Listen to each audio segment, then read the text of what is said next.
Hello and welcome to another edition of Insight, the Greater Cleveland Partnership feature that focuses upon areas of interest to the greater Cleveland business community. I'm Steve Leutner, and joining me today is Marty McCann, Senior Vice President of Advocacy for the Greater Cleveland Partnership. Hi, Marty. Hi, Steve. Marty, today you and I are going to be talking about attempts to legalize medical marijuana in Ohio. Last year, as you know, voters soundly defeated an effort to legalize not only medical marijuana, but recreational marijuana. That measure was strongly opposed by the Greater Cleveland Partnership. What's happening now? Yeah, GCP was one of the first organizations in the state to oppose that proposal last year. We would have been the first state in the union to go from no legalized marijuana to full legalization in one day. But Ohioans learned a lot through that process, and our state leaders learned a lot through that process. So 2/3 to 3/4 of the Ohio public, when polled, would say they support some version of medical marijuana.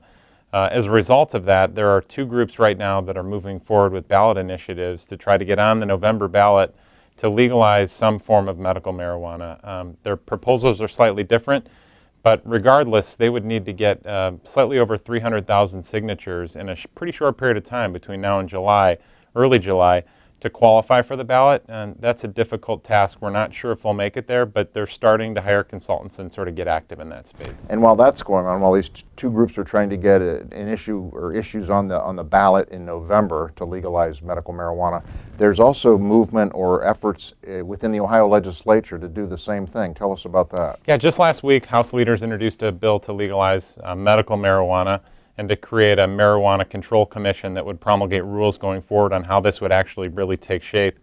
It's the first time that this bill has sort of received this kind of attention in the Ohio General Assembly.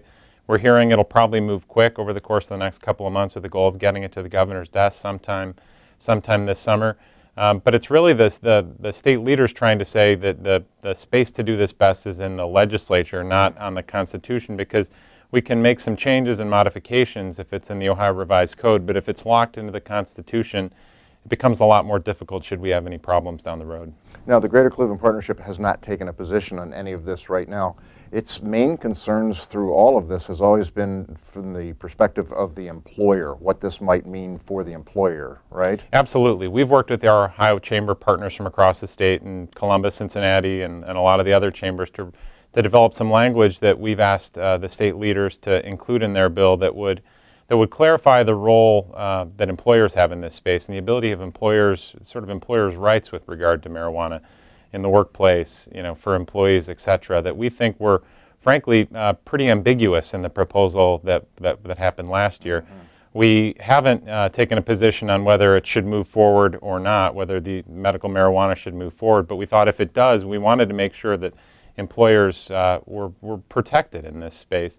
We will be engaging our marijuana task force that we created last year of members to really make sure that we know what our members are really thinking about this issue before we take any position on it. Interesting issue to monitor. Absolutely. Thanks, Marty. Thanks, Steve. And thanks for watching another edition of Insight. In the weeks and months ahead, we'll be examining more issues of interest to the greater Cleveland business community.